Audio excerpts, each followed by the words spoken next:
ஒரு சிறிய முயற்சி, ஆனால் ஒரு பெரிய மனசு. எனக்கு முதல்ல உங்களை தான் நான் ஊடக நண்பர்களை, அருமை தம்பிகளை தான் பாராட்டணும். ஒரு சாங்குனாலும் அவங்க நிறைவாக, மன நிறைவாக வந்து ஒரு சின்ன ப்ரொடியூசராக இன்றைக்கி ஒரு அடுத்து படம் எடுக்க போகிறாரு. ஆனால் அவருடைய முதல் முயற்சிக்கு நீங்கள் வந்திருக்கீங்களே, உங்களை நான் முதலில் பாராட்டுகிறேன். ஏன்னா அவர் சாங் எடுத்துட்டாரு, ஆடிட்டாரு, டான்ஸு கூட ஆடினாங்க. நாம் எல்லாரும் அந்த பெண்களை மொத்தமாக பார்த்தோம். ஆனால் ஒருத்த மட்டும் அந்த இடுப்பு மட்டும் பார்த்தான். விஜய் முரளி அந்த இடுப்பில் இருந்து இன்னும் கையை எடுக்கலன்றான். அப்போ நம்ம வந்து முழுக்க நடனத்தை பார்த்தோம். அப்போ விஜய் முரளி இடுப்பை மட்டும் பார்க்குறான் இல்லையா? அவன் ரசனை. எதுலேயுமே ஒரு சின்ன குசும்பத்தை சேர்ப்பது விஜய் முரளிய மனம், ஒரு சிரிப்புக்காக, ஒரு தமாஷ், அவ்வளோதான். இதில் அருமை சகோதரர் மெட்ரோ ரயிலாட்டம் சீறி போகாதே, மேக்னட் மைண்டாலே ஒட்டி பார்க்காதே என்கிற அந்த பல்லவியில் துவங்குகிற அந்த பாட்டு பெரிய அர்த்தத்தை கொடுக்கவில்லை, பெரிய கருத்துக்களை சொல்லுகிறல, ஒரு பொழுதுபோக்கு, ஜாலியாக. அவரும் அதில் ஹீரோவா அருமை தம்பி மோகன்குமார், அவரே அந்த பாட்டு எழுதியிருக்காரு. அவரு கூட நடனம் ஆடியிருக்காரு. பாடி லாங்குவேஜ் நல்லா இருக்கு. நான் அந்த மாதிரி உருவம் படைச்சவங்க டான்ஸ் ஆடுறது ரொம்ப கஷ்டம். ஆனால் அந்த பெண்களுக்கு ஈடு கொடுக்குற அளவிற்கு அவர் நிறைவாக பண்ணியிருக்கார். நம்ம செகண்ட் டைம் பார்க்கும்போது கூட இன்னும் கொஞ்சம் அதை பார்க்கணும் மாதிரி தான் தோணுச்சு. ஆக அந்த அளவுக்கு அதில் அதிக கவர்ச்சி குறைவாக இருந்தது. விரசம் இல்லை, விரசம் இல்லாமல் கவர்ச்சி இருந்தது. அது வேணும். இப்போ யங்ஸ்டர்ஸ் பார்க்கணுன்னா சும்மா அவர் புதுசு பார்க்கணும், எல்லாரும் பார்த்துட மாட்டாங்க. அதுக்கு கொஞ்சம் நம்ம ஒரு ஊறுகாய் தொட்டுக்கிற மாதிரினா அதை நாகரிகமாக பண்ணியிருந்தார். எல்லாரும் பார்க்குற அளவுக்கு நாகரிகமாக பண்ணியிருந்தார். தாய்மார்களும் பார்க்கலாம். அதுதான் எனக்கு வேணும். தமிழ் சினிமாவில் தாய்மார்கள், தங்கச்சி, அக்கா, குழந்தை, அம்மா எல்லாரும் படம் பார்க்கணும். அதை கண்ணை கூசி அட பாவி அப்படின்னு சில விரச காட்சிகள். நான் உங்களுக்கு தெரியும், ஒரு முறை நம்ம தனுஷ் ஒரு படத்தில், அந்த கௌதம் மேனன் படம் பூரா முத்தம் முத்தம் முத்தம் முத்தம் பார்க்கறதுக்கே சங்கடமாக போச்சு. தாய்மார்கள்லாம் கூச்சப்படுற அளவுக்கு அதை நான் அட்டாக் பண்ணி பேசினேன். அது தவறு. நம்ம தமிழ் பண்பாடு அப்படி சொல்லலை. அளவா, எல்லாமே கொஞ்சம் அளவா, எல்லாரும் பார்க்குற மாதிரி இருந்ததுன்னா மன நிறைவாக பாராட்டலாம். ஆக அந்த அளவுக்கு இந்த ஒரு சாங் இருந்தால் கூட நிறைவாக பண்ணியிருக்காரு. கேமராமேன் பிரமாதமாக பண்ணியிருக்காரு. இசையும் நல்லா கேட்கறதுக்கு நல்லா இருந்தது. இது மக்களை சென்று சேரும். அதற்கு உங்கள் உறுதுணை தான் வேண்டும். எவ்வளோ சின்ன படங்களை ப்ரமோட் பண்ணியிருக்கீங்க. பெரிய படங்களை கூட கொஞ்சம் குறைச்சி பண்ணுவீங்க. ஆனால் சின்ன படங்களை நிறைவாக பண்ணணும். அதான் தர்மம். சின்னவங்களை தூக்கி விடுங்க. நாளைக்கு அவன் நம்ம பார்க்க போகிறதில்ல. தூக்கி நீங்கள் 2-3 ஹீரோ வந்திருக்காங்க, புது புது ஹீரோக்கள். பார்த்த உடனே தூக்கி எங்கேயோ கோடிக்கு போயிட்டாங்க. ரொம்ப சங்கடமாக இருக்குது. எடுத்த உடனே இந்த கோடியா? எம்ஜிஆர், சிவாஜி எல்லாம் அந்த காலத்தில் 2 படம் வெற்றி பெற்ற 5000 10,000 தான் ஏற்றுவாங்களாம். அது கேட்குறதுக்கே ரொம்ப சங்கடப்பட்டு கேட்பாங்க. ஒரு விஷயம் மட்டும் நான் இருந்தேன் அப்போது. பேசும் தெய்வம்னு ஒரு படம், Sivaji, KS Gopalakrishnan direction, super hit பேசும் தெய்வம். அதுக்கப்புறம் சிவாஜியுடைய தம்பி தான் டேட் பார்ப்பார், சிவாஜி பார்க்க மாட்டார். சம்பளம் பேசுறதெல்லாம் சிவாஜி தம்பி சண்முகம் 15,000 போட்டு 90,000 கொடுத்தாரு அந்த காலத்தில். இப்போ பார்த்தா ஒரு தம்பி ஒரு படம் டைரக்டரால் வெற்றி பெறுது, ப்ரொடியூசராக வெற்றி பெறுது. ஹீரோ நல்லா இருக்கட்டும், ஹீரோக்கள் நல்லா வரணும். ஆனால் எடுத்த உடனே 3 கோடி 4 கோடின்னு போயிடுறாங்க. கோடியை தொட்டுட்டா அப்புறம் எப்படி ப்ரொடியூசருடைய கதி என்ன? அதனால தான் இன்றைக்கி ப்ரொடியூசர் கவுன்சிலில் ஒரு ஸ்ட்ரைக் அறிவிக்கிற அளவுக்கு ப்ரொடியூசர்களுக்கு சிரமங்கள் இருக்குது. ஸ்ட்ரைக் அறிவித்து அதை அவங்க என்ன பண்ண போகிறாங்க, எதிர்பக்கம் என்ன பண்ண போகிறாங்களோ அப்புறம் அது வர அதை சமாளிக்கிறோம். ஆனால் ஒத்து போகணும், ரெண்டு பேரும் ப்ரொடியூசருடைய கஷ்டங்களை உணர்ந்து நடிகர்களும் டெக்னீஷியன்களும் டைரக்டர்களும் ஒத்து போகணும். ப்ரொடியூசர் நல்லா இருக்கணும். அப்போ செலவினங்களை குறைத்து பட்ஜெட்டை குறைச்சி சம்பளத்தை குறைச்சி பேட்டாக்களை குறைச்சி பண்ணால் எல்லாருமே நல்லா இருக்கலாம். ப்ரொடியூசர் வாழ்ந்தால் நல்லா சக்ஸஸ் பண்ணால் அடுத்து படம் தான் எடுப்பாங்க. நடிகர்கள் சம்பளம் 2 கோடி 3 கோடி வாங்கினா சொத்து தான் வாங்குவாங்க. அந்த படம் திரும்பி ஃபீல்டுக்கு சினிமாவுக்கு வராது. ஆனால் ப்ரொடியூசர் ஜெயிச்சா அதை வர்ற பணம் அடுத்து படம் தான் எடுப்பாங்க. அதனால தான் ப்ரொடியூசர் நல்லா இருக்கணும். அதனால் ஆயிரக்கணக்கான தொழிலாளர் குடும்பங்கள் பிழைக்குது. என் வருத்தம், என்னுடைய கவலை எல்லாம் அதுதான். தொழிலாளர் இப்போ ஒரு ஸ்ட்ரைக்கு நடந்துருச்சுன்னு வச்சுங்க. முன்னொரு தடவை விஷால் ப்ரொடியூசர் கவுன்சில் தலைவராக இருந்தப்போ கியூப் ரேட்டை குறைக்கணும். அப்போ 8000 ரூபா வாரத்துக்கு கியூப் ரேட்டை குறைக்கணும்னு ஒரு ஸ்ட்ரைக் அறிவித்தார். ப்ரொடியூசர்ஸ் படம் எடுக்கக்கூடாது. 4 மாதமாக இன்னும் போச்சுன்னு நினைக்கிறேன். எவ்வளோப்பா? அந்த தொழிலாளிகள் துணை நடிகர்கள் பட்ட கஷ்டம் இருக்க அந்த 4 மாதம். பெரிய நடிகர்கள்லாம் ஒரு டொனேஷன் கொடுத்தா அரிசி பருப்பெல்லாம் வாங்கி கொடுத்தாங்க. அப்போது அந்த தொழிலாளியுடைய கஷ்டம். அதனால் ப்ரொடியூசர் கவுன்சிலுடைய நியாயமான கோரிக்கைகளை உணர்ந்து நடிகர் சங்கமம் ஒத்து ஸ்ட்ரைக்கே இல்லாமல் பேச்சுவார்த்தை மூலமாக இதை முடித்தா நல்லதுன்னு என்னுடைய வேண்டுகோள். அது நடக்கும், நிச்சயமாக அது நடக்கும். எனக்கு இந்த தம்பி அடுத்து முதல்ல நெறின்னு ஒரு படம் பண்ணியிருக்கார் மோகன்குமார். நல்ல படமாக அதை ஒரு விஷயம் சொன்னார். அந்த கதையை ரைட்ஸ் வாங்கி விஜய் நடித்த ஒரு படம் எடுத்தாங்களாம், மாஸ்டர். நெறின்ற படத்துடைய அதை ரைட்ஸ் வாங்கி தான் மாஸ்டர் பண்ணியிருக்காங்க. ஆனால் அவர் என்ன பண்ணியிருக்காரு, நெறியில் அந்த பேராசிரியர் நல்லவரா ஒழுக்கம் உள்ளவரா அவர் அந்த படத்தை எடுத்திருக்காரு. அதை ரைட்ஸ் வாங்கினவங்க அந்த ப்ரொஃபஸர் விஜய் குடிகாரனா முதல் ஷாட்டே குடிக்கிற ஷாட்லேருந்து ஆரம்பித்து அப்புறம் திருந்துறாரு, கஞ்சா கிடத்துற, அப்படி அந்த ஒரு நல்ல கதையை குடிகார கதையாக்கியது அந்த பெரிய ஹீரோக்கள். ஆக அந்த மாதிரி ஒரு நல்ல படம் நெறி என்ற படத்தை எடுத்தவர் இப்போ ஒரு ஆல்பத்தின் மூலமாக மறுபடியும் வந்திருக்கார். அடுத்து படம் பண்ண போகிறாரு. அவர் படம் பண்ணோம், நல்ல படம் பண்ணோம், தமிழ் கலாச்சாரம் பண்பாடு மிக்க அற்புதமான படம் பண்ணோம். தமிழக மக்கள் நிச்சயம் ஆதரிப்பார்கள். நல்ல படங்கள் இன்னைக்கு நல்லா ஓடுது.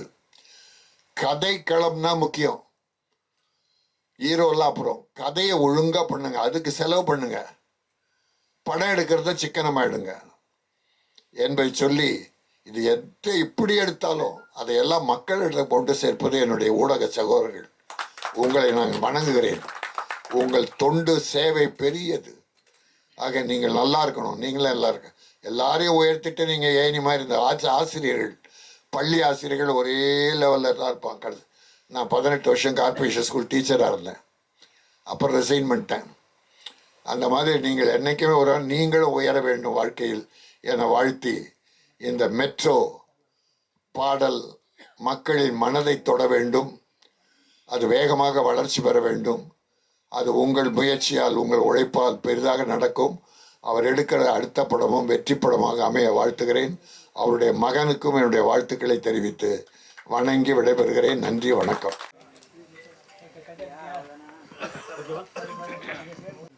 எங்களுக்கு கொடுத்தீங்கன்னா இந்த இடத்துலேருந்து நாங்கள் ஒரு அடுத்த இடத்துக்கு வர முடியும். அதனால் உங்களை எல்லாமே அன்போடு கேட்டுக்கொள்கிறேன். இதை முடிஞ்ச அளவுக்கு மீடியா சப்போர்ட் பண்ணிக்கிறேன். நன்றி. அதே மாதிரி இந்த விழாவின் முக்கியஸ்தராக கலந்து கொண்டுள்ள அண்ணன் கே ராஜன், திரைப்பட தயாரிப்பாளர் மற்றும் புலியூர் சங்க தலைவர் அவர்களுக்கு மிக நன்றியை தெரிவித்துக் கொள்கிறேன். அடுத்தும் விஜயமுரளி சார் அவர்களுக்கு இசி மெம்பர், ப்ரொடியூசர் கவுன்சில், அதே போல் சுதந்திரதாஸ் ஐயா, அண்ணா கர்ணன் அவர்களுக்கும், சாகித்யாவினுடைய இசையமைப்பாளர் அவர்களுக்கும் நன்றியை தெரிவித்துக்கொண்டு இந்த ஆல்பம் எப்படி எடுத்திருக்கிறோம் அப்படின்னு சொன்னோம்னா, நம்ம நினைக்கிறது ஒன்று நடக்கிறது ஒன்றா இருக்கும் அப்படிம்பாங்க. ரெண்டாவது, இந்த ஆல்பம் தயாரிப்பில் டான்ஸ் மாஸ்டர் சங்கர் அப்படிங்கிறவர் இருக்கார். அவர் தினேஷ் மாஸ்டரோட அசிஸ்டண்ட்டு. அதே மாதிரி கேமராமேன் முரளி அப்படிங்கிறவர் நிறைய படம் பண்ணியிருக்காரு. டிஓபி அவர். எனக்கு நிறைய கோ டைரக்டர்ஸ் இருக்காங்க. ஜெயந்தி பசங்க, சூர்யா, நிறையா பேர் இருக்காங்க. எல்லா பேர்த்தோட உதவியோடு இந்த படம் பண்ணியிருக்கோம், இந்த ஆல்பம் பண்ணியிருக்கோம். இந்த ஆல்பத்தை ஏன் இந்த மாதிரி ஒரு பண்ணணும் அப்படின்னு சொன்னோம்னா, மிக நீண்ட நாளைக்கு அப்புறம் ஒரு தொடக்கம் ஆரம்பிக்கிறதுனால எல்லா பேர்த்துக்கும் தெரியணும். அது எப்படி தெரிய வைக்கிறது அப்படிங்கும் பொழுது இந்த ஒரு முயற்சி பண்ணியிருக்கோம். ஸோ இந்த ஆல்பத்துக்கு பிறகு ஒரு படம் பண்ணுறோம். படம் ஸ்க்ரீன் ப்ளே எல்லாம் முடிஞ்சு அடுத்த மாதம் அதை ஸ்டார்ட் பண்ணுறோம். அதனால் நம்ம அறிமுகப்படுத்துறதுக்காக சொல்கிறோம். அதேபோல்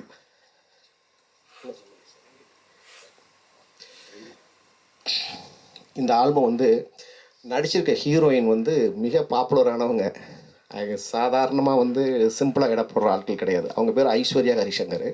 அவங்க நார்த்தில் சோஷியல் மீடியாவில் பயங்கர ஃபேமஸானவங்க. ஏறத்தாழ 11 லேக் வந்து சப்ஸ்கிரைபர் மட்டும் வச்சுருக்காங்க. யூடியூப் சேனல் மட்டும் இல்லை, எல்லா இடத்துல அவங்க பயங்கர ஃபேமஸ். அவங்க ஒரு ரீல் போட்டாங்கன்னாவே மினிமம் 1 லட்சம் பேத்துக்கு மேலே லைக் பண்ணுறாங்க.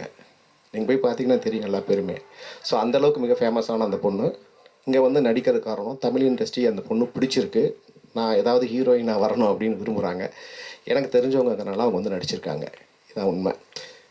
ரெண்டாவது, இந்த ஆல்பத்தில் வந்து ரிலீஸ் பண்ணும் பொழுது அவங்க இங்கே வர்றதமாக இருந்துச்சு. பட் அன்ஃபார்ச்சுனேட்லி அவங்களுக்கு இன்னொரு ஃபங்க்ஷன் இருக்கிறதுனால வர முடியல. ஸோ நீங்கள் இந்த ஆல்பத்தை மீடியா எல்லோரும் மிக சப்போர்ட் பண்ணி அடுத்த லெவலுக்கு எங்களுக்கு ப்ரொமோட் பண்ணணும்னு அன்போடு கேட்டுக்கொள்கிறேன். நன்றி. நீங்கள்லாம் எவ்வளோ பேர் வந்து இசை ஆல்பத்துக்கு வந்து இந்த அளவுக்கு கவரேஜுக்கு வருவீங்கன்ட்டு மோகனுக்கு தெரியல. அதனால் அவர் சரியாக பேசலை உங்களை வரவேற்று. ஆமாம், நான் திடீர்னு பார்த்தோன்னே அவரே ஷாக் ஆகிட்டார். கிட்டத்தட்ட 40 பேர் கேமரா வச்சு நின்ன உடனே வாங்கிட்டார். ஸோ மேடை இல்லாமல் இருந்தோம்ல, சென்னை செங்கல்பட்டு திரைப்பட விநியோக சங்க தலைவர் நடிகர் திரு கே ராஜன் அவர்களே. அவர் வந்து சினிமாவை வந்து ரொம்ப நேசிக்கிறவர். எந்த ஒரு பிரச்சனை ஒரு தயாரிப்பாளருக்கு இல்லை சினிமா கலைஞனுக்கு ஏதாவது ஒரு பாதிப்புன்னா முதலாளாக நின்று குரல் கொடுக்குறவர் கே ராஜன் அவர்கள் தான். ஸோ அவருக்கு வந்து இந்த இசை ஆல்பத்தை வெளியிறதுக்கு முழு தகுதியும் உள்ளவர். அதனால தான் அவரை செலக்ட் பண்ணி கூப்பிட்ருக்காங்க. அவருக்கு வந்து நம்ம மோகன் சார்பில் நன்றி தெரிவிச்சுக்கிறோம். அதே மாதிரி திடீர் சாம்பார், திடீர் ரசம், திடீர் இட்லி மாதிரி திடீர்னு ஒரு விஐபி கூப்பிட்டோம். அதுதான் கருணாகரன், தயாரிப்பாளர் சங்கத்தின் சிறப்பு செயற்குழு உறுப்பினர். அவர் இப்போ ஒரு படம் பண்ணார். அந்த படத்து டைட்டில் கேட்டிங்கன்னா நீங்கள் இன்னும் கைத்தட்டி ரசிப்பீங்க. காதலி என்னை காதலி டைட்டில். அது ரிலீஸ் பண்ணார். அடுத்ததாக ஒரு படம் இப்போ ஷூட்டிங் போயிட்டுருக்குது. அவருக்கும் இந்த மோகன் சார்பில் நன்றி தெரிவிச்சுக்கலாம். அப்புறம் வந்து நம்ம கேமராமேன் இருக்கார் இல்லையா, முரளி, அவருக்கு நம்ம ரொம்ப நாள் நண்பர். அவர் ஒரு திறமைசாலி.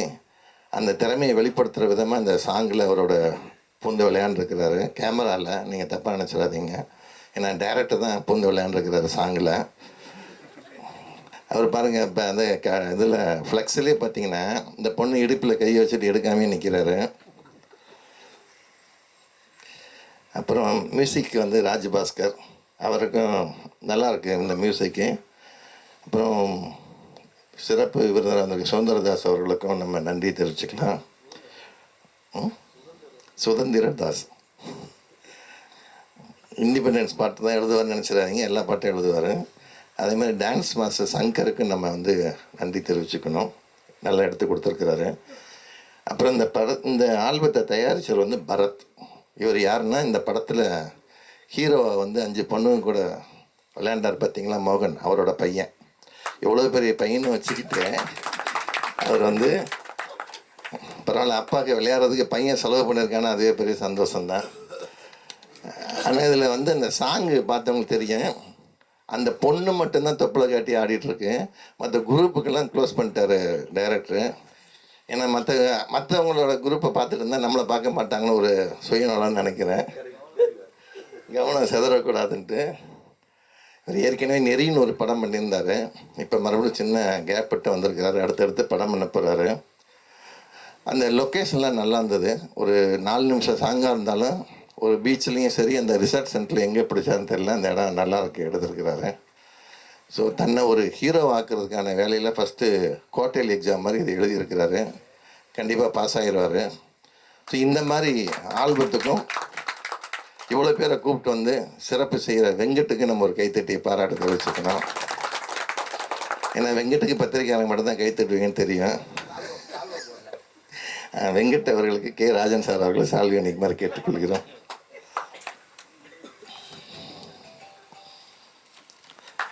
அதே மாதிரி அவர் கூட உறுதுணையாக இருக்கும் சத்யா அவர்களுக்கும் சால்வி அன்னைக்கு மாதிரி கேட்டுக்கொள்கிறேன். அவங்கவுங்க ஒரு யூடியூப் ஆரம்பித்து வந்து இந்த மாதிரி ஆல்பம் சாங்கை போட்டுட்ருக்குறாங்க. அது எத்தனை பேருக்கு ரீச் ஆகும் அப்படிங்கிறது தெரியல. நீங்கள் என்ன பண்ணுவீங்கன்னா, இந்த மெட்ரோன்னு ஒரு ஆல்பம் சாங் வந்திருக்குன்னு தான் போடுவீங்க. ஆனால் அது எதில் வருதுங்கிறது நீங்கள் போட முடியாது. ஏன்னா நீங்கள் போட்டிங்கன்னா அது கமர்ஷியல். அதனால் நீங்கள் வந்து பாதி கிணறு தான் தாண்டி விட்டுட்டு அப்படி விட்டுட்டு போயிடுவீங்க.